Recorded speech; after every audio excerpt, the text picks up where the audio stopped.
1 Timothy 3:14 to 15. Isinulat ko ang mga ito upang malaman mo kung ano ang dapat na maging ugali ng mga tao sa sambahayan ng Diyos. Ang Bible ay dapat humubog ng tamang ugali. Effect ng Bible. Ano nga ba ang effect sa atin ng Biblia? Lord, salamat po dahil mayroong mga salita na maaari naming pag-aralan, gawing batayan ng pamumuhay. Turuan niyo kaming unawain ng dapat at marapat at magandang talab nito sa aming pamumuhay. Kayo po ang mangaral, kayo po ang magturo, kayo ang mag-ayos ng aming isip, magpaliwanag. Kayo po ang aming dinadalanginan, sinasamba at tinatawagan sa ngalan ng iyong anak na si Jesus. Ang effect ng Bible. 2 Timothy 2:15, sikapin mong maging kalugod-lugod sa paningin ng Diyos. Tama ang paggamit sa salita ng katotohanan. So sikapin doon na maging tama ang paggamit sa Biblia.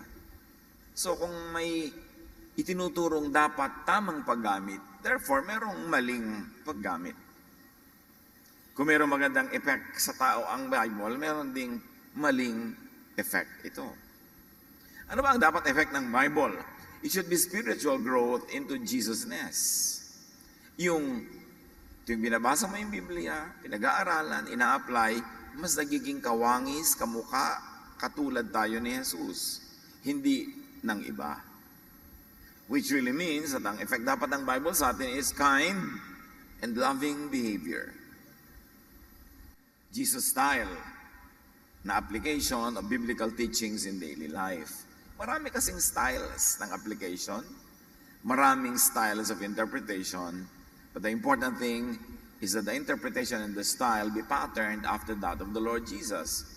Dahil siya ang tunay na wangis ng Ama sa langit, siya ang nagpapatotoo sa katotohanan ng Diyos sa langit, siya ang binigyan ng misyon na maging daan, katotohanan at buhay. Kaya hindi na siguro marapat pa na pagtalunan kung sino ang dapat pinaka-sukatan ng pagbabasa, pag-i-interpret at pag-a-apply ng mga karunungan sa Biblia. 1 John 2:3-6. Nakakatiyak tayong nakikilala natin ng Diyos kung sinusunod natin ang kanyang mga utos. At anong mga utos yan? Na ibinigay at nilinaw through Jesus. And that is our addition to the verse. Paglilinaw, kasi maraming utos din eh. Sa Bible, ang dami-daming utos. May mga utos na pinahayag ni Moses, bagay sa kanilang lahi, sa kanilang panahon, sa kanilang pangangailangan. Pero maraming mga utos na yun ay inalis na ni Jesus. May minodify, tulad sa Sabbath. So, okay ka pa rin mag-Sabbath, pero okay din na hindi. Sabi niya, Sabbath was made for man, not man for the Sabbath. Hindi na masyadong mandatory tulad ng panahon ni Moses. May mga hindi ka pwedeng kainin noong panahon ni Moses na sinabi ni Jesus, ang totoo ay hindi naman mahalaga kung ano pumapasok sa bibig ng tao, kundi kung ano mga salitang lumalabas dito. So naging lenient na, pero hindi naman ibig sabihin ay pwede mo nang kainin ng lahat kahit na masama sa iyong kalusugan, pero it doesn't harm your spirit anymore, maybe only your body.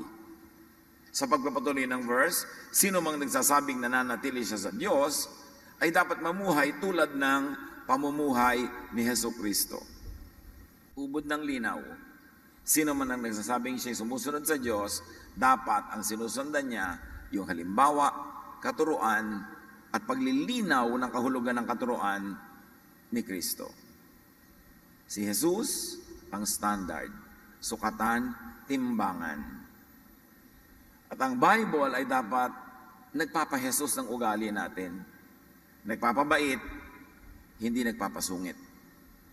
Sadly, there are many people na ang effect sa kanila ng Bible sumusungit. Nagiging palahanap ng kamalian ng kapwa, palahusga, laging galit, laging na-offend. Hindi dapat yun ang effect. Ang effect dapat pampabait. Ano pang dapat na effect ng Bible sa atin? Freedom from oppressive, suppressive, and repressive un-Jesus teachings and practices. Sa religious doctrines, even in Christian doctrines throughout history, Maraming katuroan ang salungat sa tunay na diwa ng katuroan ni Kristo. Mga katuroang nakakapang-api, nakakasakal, nakakapagpasikip ng dibdib. Mga katuroan na alam mong hindi mo magagawa pero nagpe-pretend kang ginagawa mo kasi baka magalit sa iyo ang ibang kapwa mo mananampalataya, and therefore it forces you to go underground with your reality, and it forces you to become hypocritical, which Jesus does not want. Isa yan sa mga lagi na lamang na tinutuligsa ni Jesus, hypocrisy. Paano nagiging hypocrite ang mga tao? Kasi yung hindi nila kayang gawin, nagpe-pretend silang nagagawa nila para lang wag silang mapintasan, wag sila maitiwalag, pero hindi na yun ang totoo.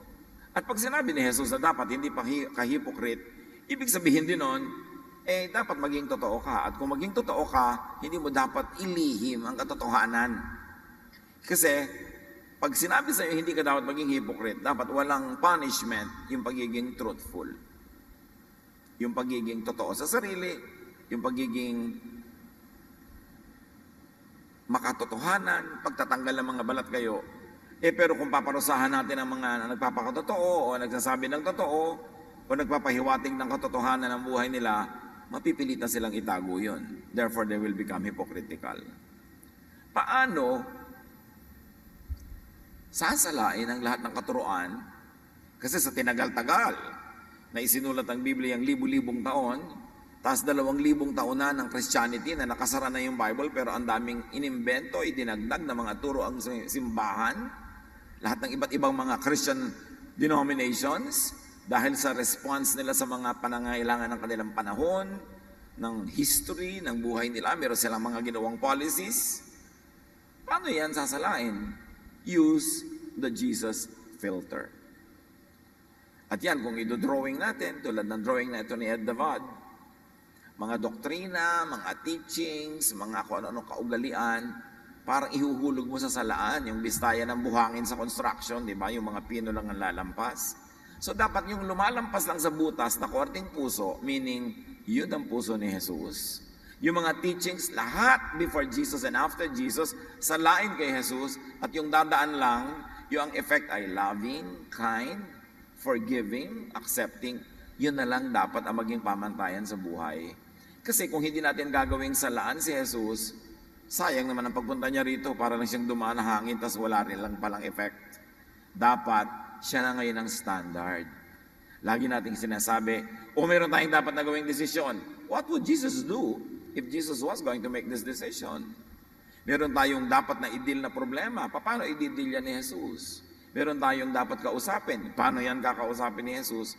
Dapat si Jesus yung filter.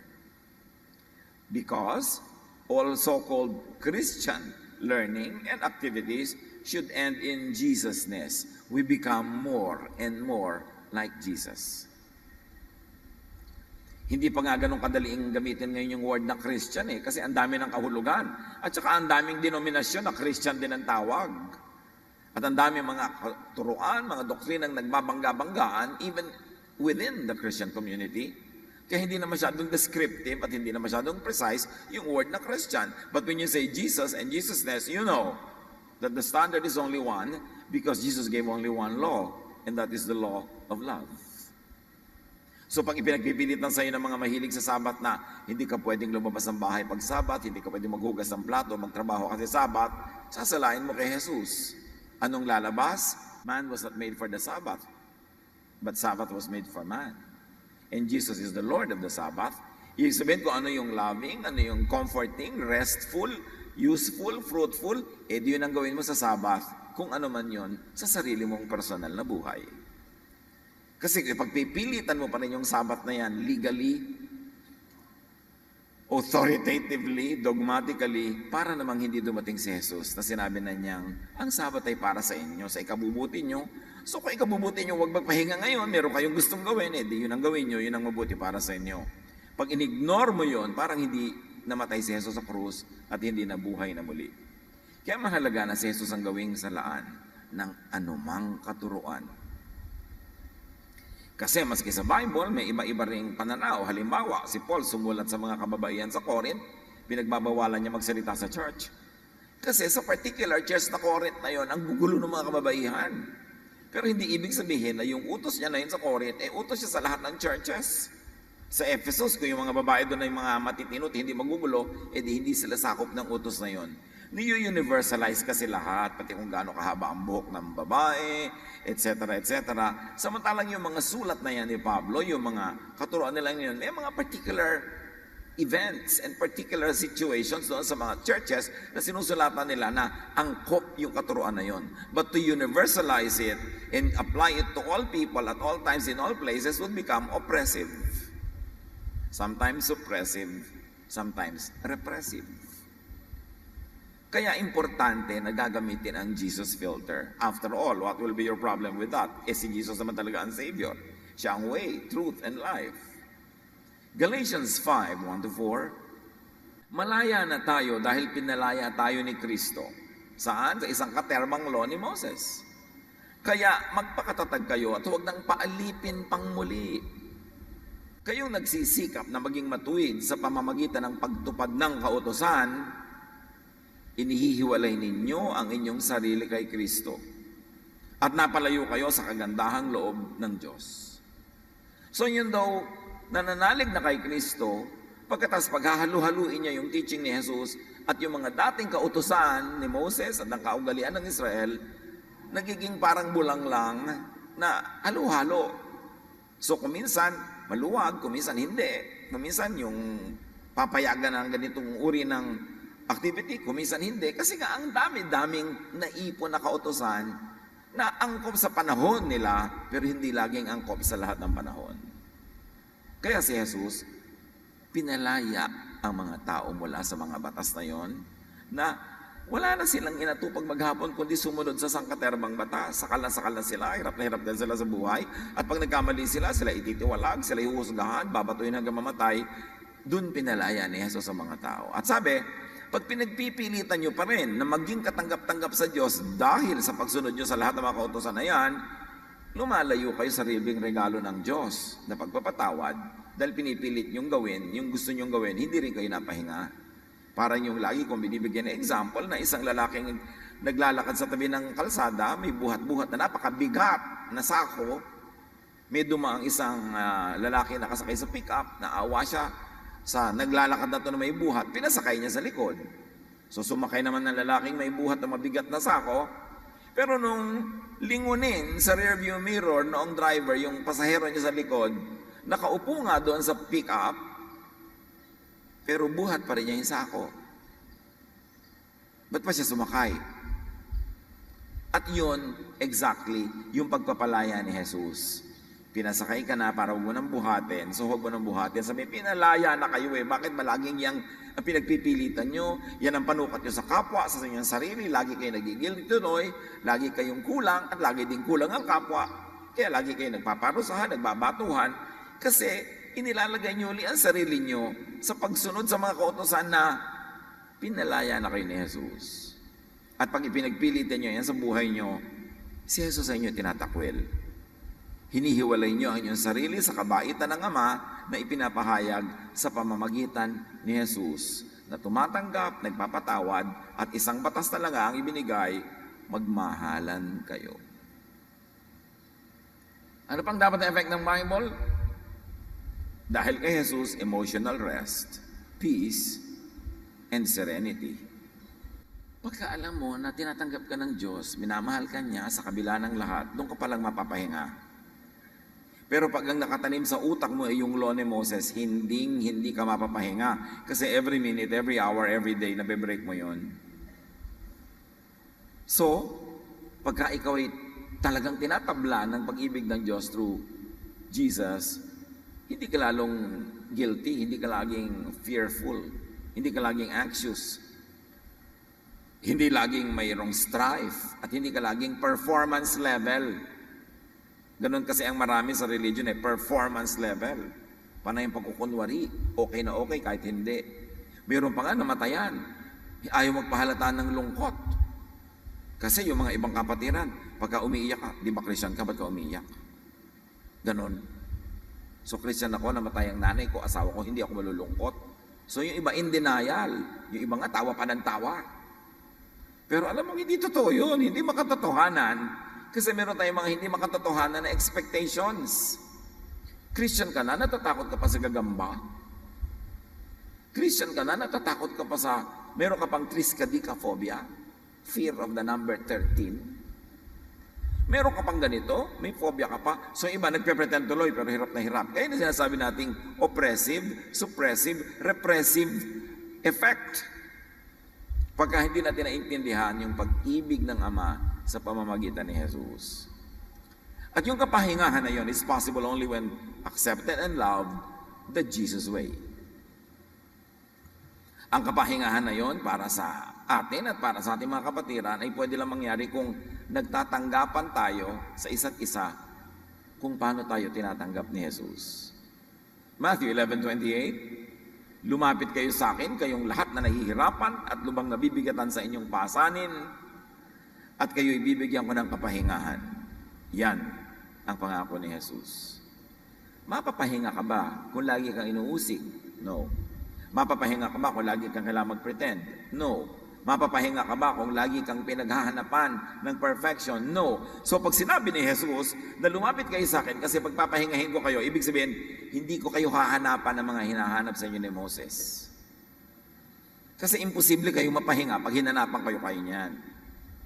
Ang ibibigay ko sa inyo ay pag-ibig ko at ang iuutos ko lang sa inyo kung paano ko kayo iniibig, ibigin nyo rin ang isa't isa. Yun. Para ka mapahinga. Kasi pag nag-iibigan ng mga tao, mapapahinga yung lagi mong sinusuri, lagi mong sinusukat at binabato, mapapahinga siya sa iyo. At ikaw din mapapahinga sa pagbabantay sa kapwa, sa paghahanap ng mali, sa panguusig, pareho kayong mapapahinga. Mark 6:31-32, subalit napakaraming taong dumarating at umaalis at hindi na nila makuhang kumain. Ito yung mga disipulo ni Jesus na nagpapagaling, nagpapakain, ginhawa ng mga tao. Kaya't sinabi ni Jesus sa mga alagad, magpunta tayo sa hindi mataong lugar upang makapagpahinga kayo ng kaunti. Umalis nga silang sakay ng isang bangka at nagpunta sa isang liblib na lugar. Nakita niyo ang pag-ibig ni Jesus? Binibigyan ka ng rest even from the ministry. Hindi katulad ng maraming religious activities, religious leadership, na namatay ka na, nagdusa ka na, pero naglilingkod ka, so hindi balik ka ng mamatay. Hirap na hirap ka na, di balik ka ng mahirapan. Parang hindi mahalaga yung damdamin mo, hindi mahalaga yung kalagayan mo. Yung ang nanay mo nasa ospital, hindi ka makapagbantay dahil hindi ka pwedeng umabsent dahil teacher ka sa Sunday school. Yung ganun, oppressed ka na, pero hindi mo rin maipahalata dahil nagigilty kang feeling oppressed dahil iniisip mo, expectation ng Diyos yun, na kailangan kahit nagdurugo ka na, tuloy ka pa rin. No, si Jesus yung nagdurugo na, tuloy pa rin. Pero ginawa niya yon para hindi natin kailangan gawin yon kung tayo nagdurugo na. Para tayo mapahinga. Nakita niyo yung mga disciples, gumagawa ng mabuti, nagpapalaya sa mga masasamang espiritu, nagpapagaling ng mga sakit, nagbibigay ng payo. Pero sabi ni Jesus, iwan muna natin sila para mapahinga kayo. Hindi niya sabi, oy, ministry first, church first. Hindi yon. Sa niya, magpahinga rin kayo. Pero sabi niya, para mapahinga kayo ng kaunti. Kaunti, ha? Hindi naman yung sobrang habang pahinga na yan, hibernation na yan, katamaran na yan, pagpapabaya na. Pero yung meron kang emergency, meron kang need, o talagang ang damdamin mo, medyo ibang-iba, hindi ka nasa tamang lugar para mag-serve, edi magpahinga ka muna ng kaunti. Tapos para ka lang ma-restore at bumalik ka sa iyong ginagawa. Pero napakabait ni Jesus. Higit na mabait kaysa sa mga tao. Kaya siya dapat ang pamantayan, siya ang huwaran, at siya ang sukatan.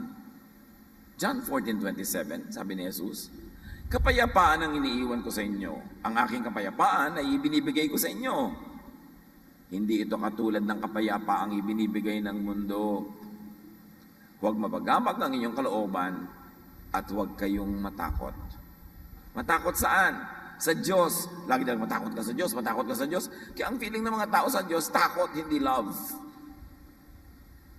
Kaya huwag kayong matakot. Alam niyo, panakot ng religion ng Diyos para mapasunod ng mga tao, para dumali ang pagdidisiplina, panakot ng panakot. Pero sabi, huwag kayong matakot. Huwag kayong matakot kay Moses. Huwag kayong matakot kay Satanas. At huwag kayong matakot sa Ama kasi hindi siya nakakatakot. Mapagmahal siya, maibigin. Marami kasing Kristiyano, hindi na talaga naiintindihan si Kristo tsaka ang Ama sa langit. Kaya laging takot. Lagi ding nananakot. Alam niyo yung takot? Nananakot. Para pare-pareho nila kayong takot. Hirap na hirap ka na sa buhay.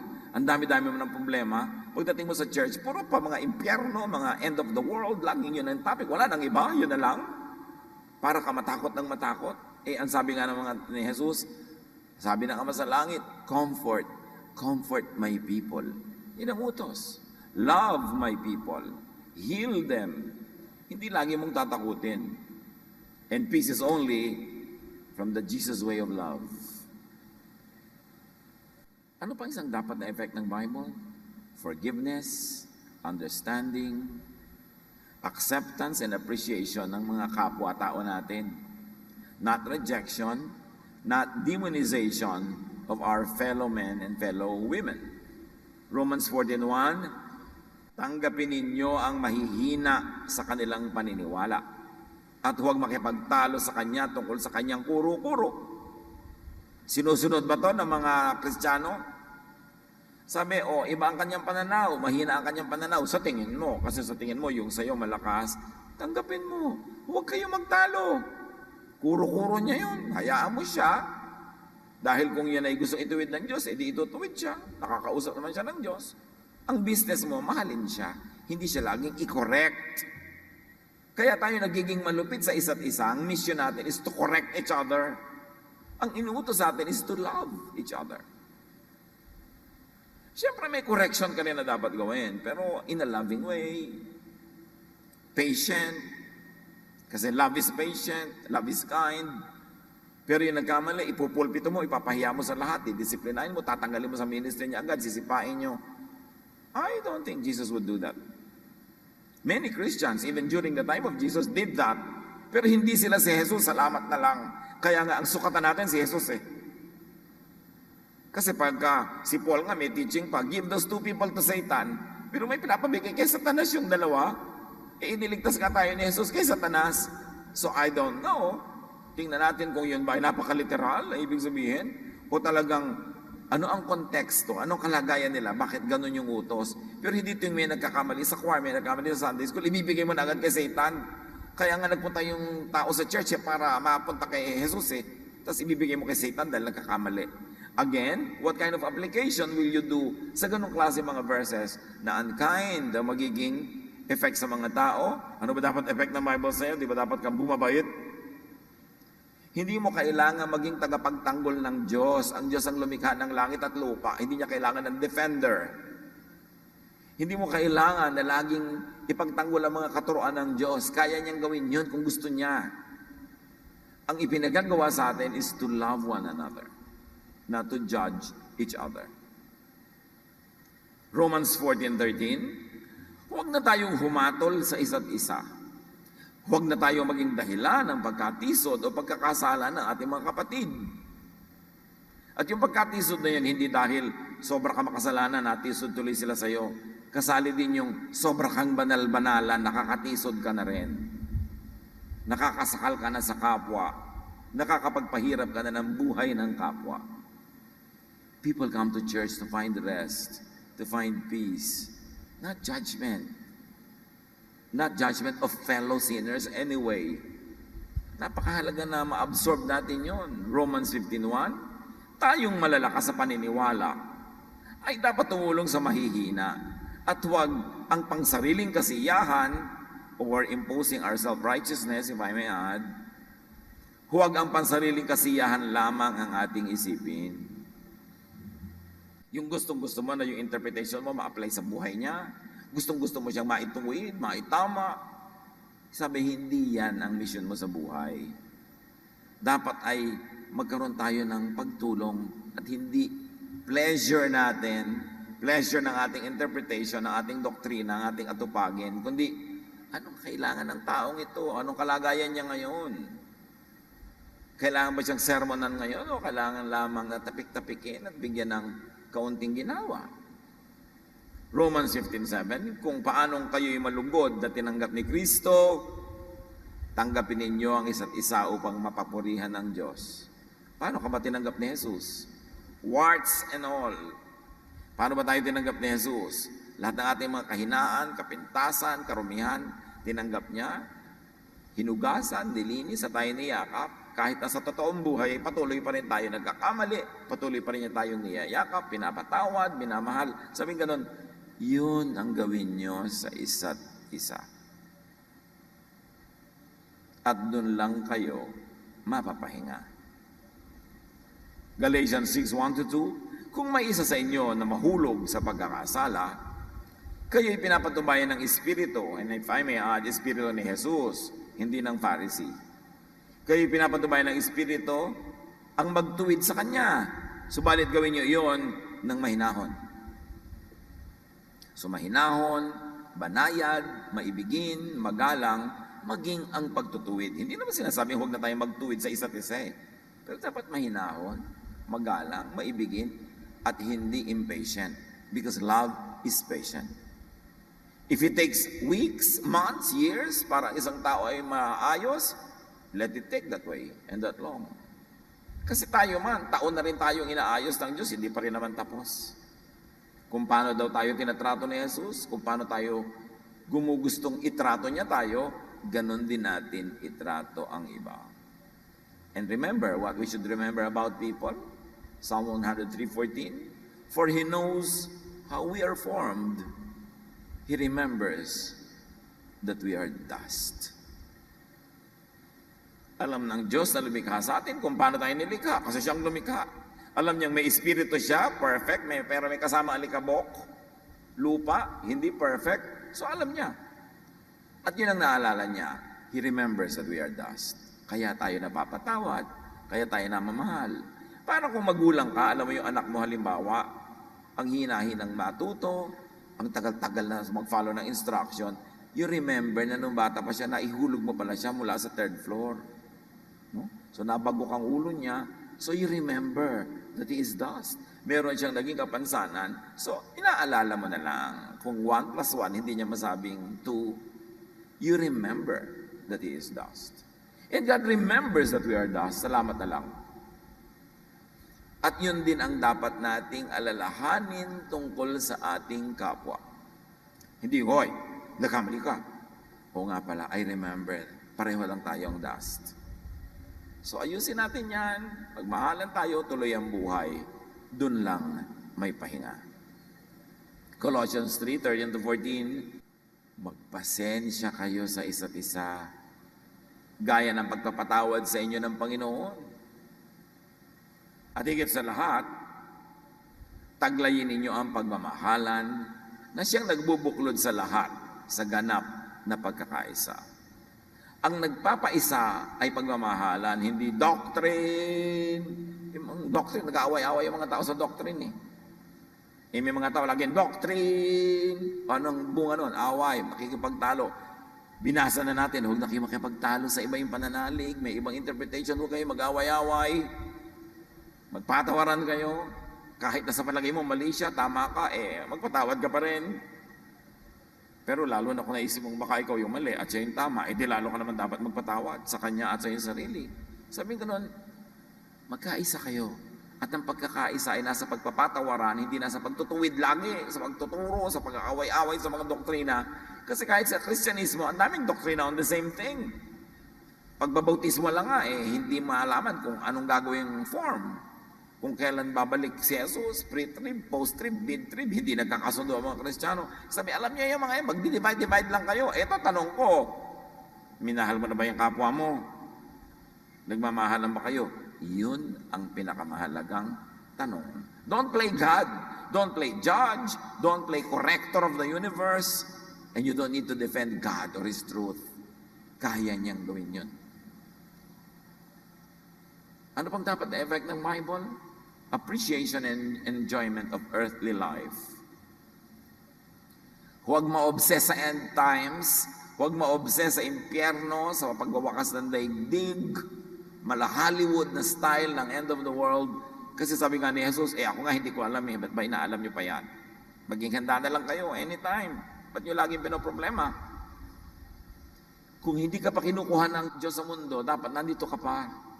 Maging enjoyable pa ang buhay mo at maging enjoyable ka sa iba. John 10:10, sabi ni Jesus, dumarating ang magnanakaw para lang magnakaw, pumatay at manira. Anong pinapatay? Sinisira, kalayaan, pahinga, kasiyahan na bigay ni Jesus. Yun ang ninanakaw. Paano nawawala ang ating mga kapahingahan? Through outright oppressive sinfulness. Kung ang tao talaga ay nabubuhay sa kasamaan, nawawala ang pahinga niya. Pero may isa pang magnanakaw ng pahinga through subtly oppressive religiosity. So yung isang taong namamayagpag sa kasalanan, pagod, pero yung tao ring sobrang sakal na sakal sa relihiyon, pagod din. Pareho lang sila. Pareho lang silang nananakawan. Kasi ang nananakaw sa kanila ay pahinga, kapayapaan, katahimikan, at siyang ibinibigay ni Jesus. So mayroong dalawang uri ng pandaraya. Yung dalin ka ng kaaway, lituhin ka para mamuhay ka sa sobrang talamak na kasamaan na nakakapagod, o kaya malito ka na sobra kang maging legalista, sobra kang maging relihiyoso to the point na umaasa ka sa iyong performance, sa pagsunod mo sa lahat ng mga batas, hindi ka rin napapahinga nun. Pareho lang kayong nananakawan. At sabi ni Jesus ay naparito ako upang mga tupa ay magkaroon ng buhay, buhay na masaganang lubos. Buhay saan? Dito sa lupa. Kaya nga siya nagpunta sa lupa para bigyan tayo ng buhay na masagana sa lupa. Kasi kung gusto niyang bigyan tayo ng buhay na masagana sa langit, hindi dapat kunin na tayo at doon na tayo sa langit managana. Again, nadadaya tayo na lagi ang iniisip end times and heaven. You have all the time for eternity, but you have only a few decades here on earth. And every year, every month, every week, every day is a gift from God. It is not a problem to be solved. It is a gift to be enjoyed. Ganun kabait ang Diyos. Kaya dapat masagana daw ang buhay. Sagana sa luwag, sa laya, sa pahinga, sa kasiyahan at kapayapaan. Hindi license to be evil, pero dapat maluwag, malaya sa paggawa ng lahat ng mabuti. Ang dapat na effect ng Bible, intellectual growth and personal fruitfulness. Hindi pagkitid ng utak. Ang dapat nangyayari sa nagbabasa ng Bible, dapat lumalawak ang pananaw, lalong rumurunong, nakabukas ang isip. Luke 2:52, si Jesus na to Jesus grew in wisdom, mental growth, and stature, physical growth, in favor with God, spiritual growth, and man, social growth. A balanced growth. Dapat ang tao tulad ni Jesus, you grow mentally, physically, spiritually, socially. Lahat yun mahalaga. Hindi yung nung nagbasa ka ng Bible, hindi ka na nakipag-socialize with anybody, humiwalay ka na sa lahat. Wala ka nang binasang ibang karunungan. Dapat lahat, kasi lahat ng karunungan galing sa Diyos. You don't need to protect the knowledge in the Bible away from other knowledges, even scientific knowledge. Because even the sciences and the laws of science were made by God. So kung tunay kang espiritual, maka-Diyos, maka-Jesus, scientific ka dapat. Because the natural laws were created by God, even before religious laws were made by men. And even if God gave religious laws, throughout time, men added, edited, redacted, twisted, distorted, enriched, impoverished those laws given by God. Kasi laging may mag-manipulate ng Word of God for their benefit. So, very reliable ang law of nature because God is the only undisputed author and maker of nature. Men made religions, ang dami-dami, but men cannot make nature. And even if you have to reconstitute nature, gamitin mo pa rin mga basic natural elements. So wala kang inimbento, nag-reconstitute ka lang, pinagsama mo ang asukal at gatas sa kagawa ka na kondensada, pero hindi ka gumawa nun kasi may asukal na, may gatas na hindi mo ginawa. Knowledge and wisdom should study, question, and engage tradition. Hindi dapat natatakot ang relihiyoso na usisain, tanungin, and even challenge religious teaching. Because truth will always win. Truth will always stand. Only ignorance and falsehood will be afraid of scrutiny. So hindi tayo dapat natatakot to engage doctrine. Magtanong, tama ba yan? Sinabi pa talaga ng Diyos yan? Utos ba talaga yan ng Diyos? Baka naman invento mo lang yan. Hindi ka dapat matatakot mga ganung mga tanong. Knowledge and wisdom should develop, change, and grow the mind. Hindi yung nako, ito nang pinapaniwalaan ko, I believe in it, that settles it. Walang ganon. Ito paniniwala ko, may iba kang paniniwala, pag-usapan natin, tingnan natin. Because God will always win any argument and God will always stand the test. Yun lamang na sa dilim, yung mangmang, at yung kasinungalingan ang natatakot matanong. Question even your faith. Ito bang pinaniniwalaan ko tungkol sa ganito, yun nga ba yun? Baka naman namana ko lang to sa lola ko. Bakit hindi ko usisain? Kasi kung talagang yun, mananatiling yun. Pero kung sa pag-uusisa ko, inalaman ko hindi pala yun, edi I'm going to change my mind. Because only a fool does not change his mind. Even Romans 12:2 says, be changed by the renewing of your mind. Willing ka dapat magpalit-palit ng pananaw, kasi yung pananaw ng bata, hindi kailangan maging pananaw mo ngayon na hindi ka na bata. Although kung napatunayan mo ngayon na mature ka, na tama na yung pananaw mo nung bata ka pa, edi ituloy mo ngayon. Pero paano kung naiba na yung pananaw mo, ay, bata lang pala ako noon. Sabi ni Paul, when I was a child, I thought like a child, I spoke like a child, I reasoned like a child. Now that I'm a man, I give up childish ways. And he's talking about spirituality there. Hindi tumbang preso o patentero pinag-uusapan doon ang pagiging childlike or childish. Sabi niya, nung bata pa ako, isip bata kasi ako, kaya ganoon ako mag-isip. Kaya kahit yung mga teachings halimbawa ni Paul, meron kung minsan nasasabihin mo, ba't sabi ni Paul dito A, pero sabi niya doon sa iba B. Nag-grow na siya siguro nung kaya naging B na. Kasi nung A, yun ang pananalig niya, yun ang kanyang pananaw. Hindi naman siya, siyempre perfect, hindi naman siya Diyos. So, merong development din ng kanyang doctrinal interpretations, may development ng kanyang administration of the church. Nung bata pa siya, higpit-higpit, nung tumatanda na, lumuluwag-luwag. So, parang iba-iba, pero hindi. Kasi nagde-develop siya. And even Jesus developed. Jesus grew in wisdom. Ibig sabihin, hindi siya wise agad. He grew in wisdom and stature, in favor with God and man. Dumaan siya sa proseso ng human beings. Nag-develop, although grabe naman yung development, ibang klase. Kasi siyempre, si Jesus naman yun. Pero siya rin nag-grow. So dapat tayo mag-grow. Kung ang pananaw mo sa isang bagay, 20 years ago, nung una ka nagbasa ng Bible, wala man lang naiba hanggang ngayon, dumaan ng 20 years, dalawa lang ang possibility niyan. 20 years ago, perfect na ang pananaw mo, kaya hindi na talaga dapat maiba. Or 20 years ang dumaan, wala ka naging development. So wala man lang naiba sa iyong isip. We should grow. We should not be afraid of growth. In spirituality, conservatism is not a virtue because conservatism means to conserve. What do you conserve? Yung pananaw mo nung bata ka pa lang, yung pananaw mo nung maliit pa yung utak mo, ngayong lumaki na, i-conserve mo pa yon? We must change from glory to glory. True spiritual growth entails change. And change demands departure from point A towards point B. And the change never stops. Because God is never finished working on each one of us. Kaya hindi napakalaking katangian na maging conservative, especially in spirituality. There is so much to know. What we know is little, what we do not know is immense.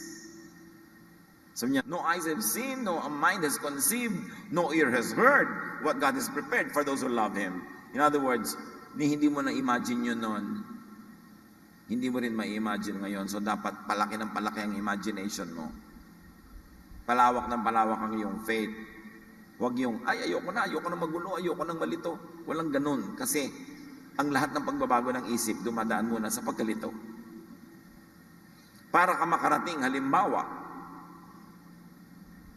sa Cebu, nandito ka sa Maynila, sasakay kang barko, dapat willing kang umalis sa pangpang ng Maynila, dumaan sa mga alon para ka makarating sa Cebu. At ganoon din ang karunungan, umaalis ka sa Maynila o sa Cebu, wherever, point A, dadaan ka sa mga alon-alon, mga gulo-gulo, hanggang makarating ka doon sa kabila.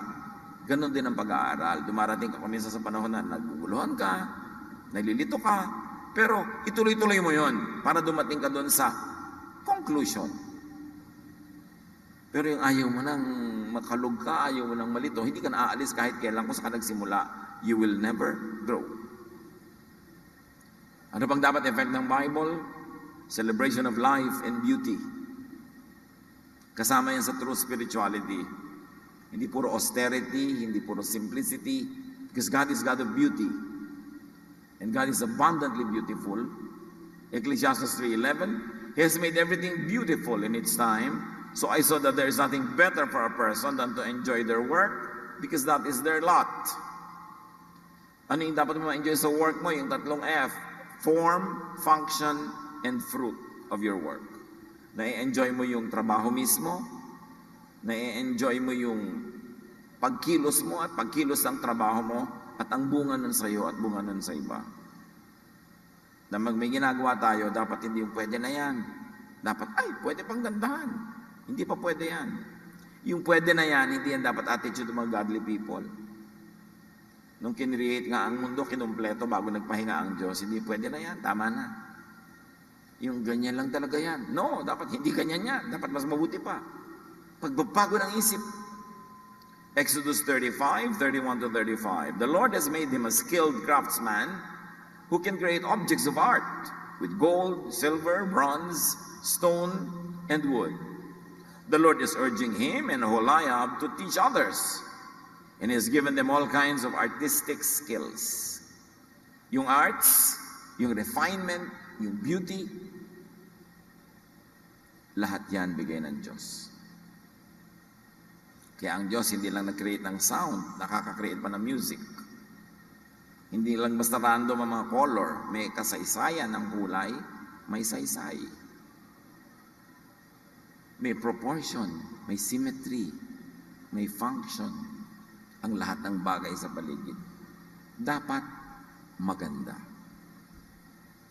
Godly ka, ang effect dapat sa iyo ng Bible, gumaganda ang iyong pananaw. Pinapaganda mo ang iyong kapaligiran at pati ang iyong sarili. Because God is God of beauty. Yung mga bulaklak, ang dami-daming kulay, yung mga isda, iba-ibang design. May function yun, hindi lang yung dekorasyon, pero maganda. May symmetry, may balance. Ganun din dapat tayo sa ating buhay.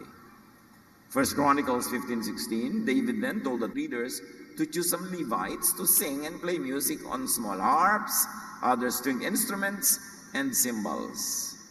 So, si David and the temple during his time reportedly employed 10,000 musicians. Can you imagine? 10,000 musicians. Kung literal man yun o symbolic, isa pa rin ang ibig sabihin, pagkarami-rami. Pag nagkantahan sila, pag tumugtog sila, talaga namang nararamdaman mo ang luwalhati ng kalangitan through the arts. Because the arts transport us. Kaya mahalaga yung you get transported. Hindi may kumakanta, hindi ka natatransport into heaven, kundi dahil wala siya sa tono. Hindi niya sa ulo kinakanta niya, mali-mali ang letra. Paano ka matatransport? Napupilitan ka tuloy maging critic. Kaya dapat nakaka-transport. Kaya dapat quality. Ine-ensayo. Ginagandahan, nire-refine sa lahat ng bahagi sa ating buhay.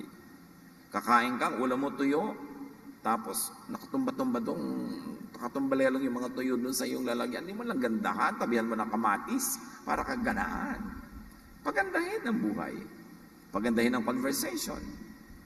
Pagandahin ang takbo ng buhay. Effect dapat yan ng Bible. At isa pa, love for animals and the environment. Kaya likha ng Diyos sa mga yan dapat mapagmahal tayo. Ano ba ang first commandment? Akala nila nasa Exodus 20? No, nasa Genesis 2:15-16. The Lord God took the man and put him in the Garden of Eden to work it and take care of it. Yun ang first commandment. Alagaan mo ang planeta. Alagaan mo ang mga halaman, ang mga hayop. Proverbs 12:10, good people are kind to their animals, but a mean person is cruel to his animals or to her animals. Job 12:7-10, if you want to learn, Then go and ask the wild animals and the birds, the flowers and the fish. Any of them can tell you what the Lord has done. Every living creature is in the hands of God.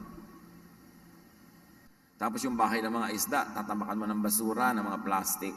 Anong klaseng tagapag-alaga ka ng environment? Yung mga bahay ng mga ibon, bahay ng mga hayop na gubat, susunugin mo, uubusin mo, ide-deforest mo, wala na sila matirhan.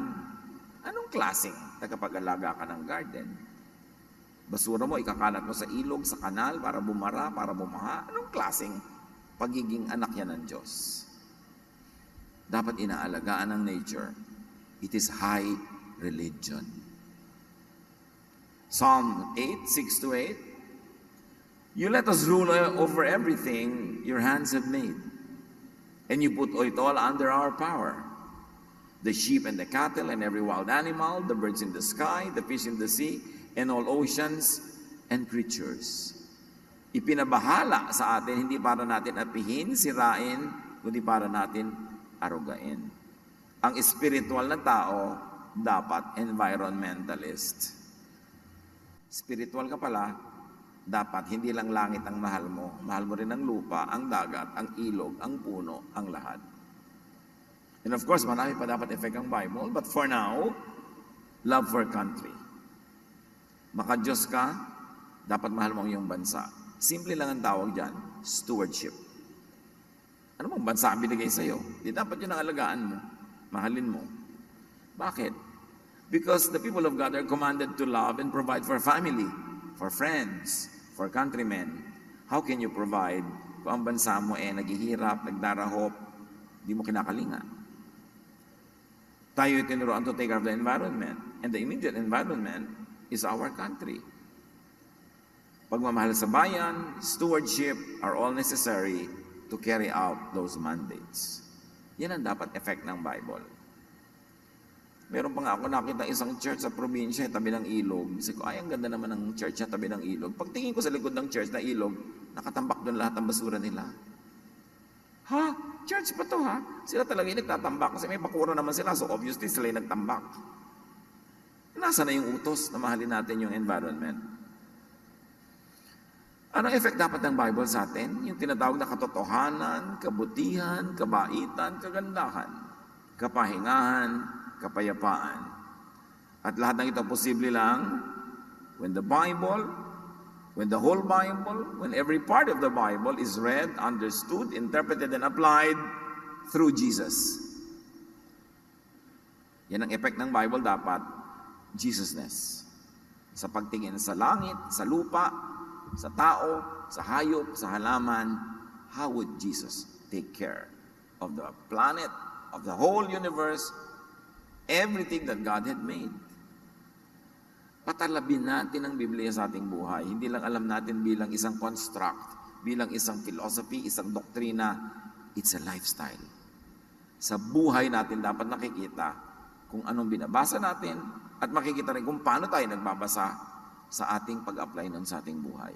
Panginoon, ituro mo sa amin na ang tunay na pananalig sa iyo ay practical, may bunga sa pang-araw-araw na buhay, sa aming asal, lalo na sa pakikipagkapwa namin sa tao.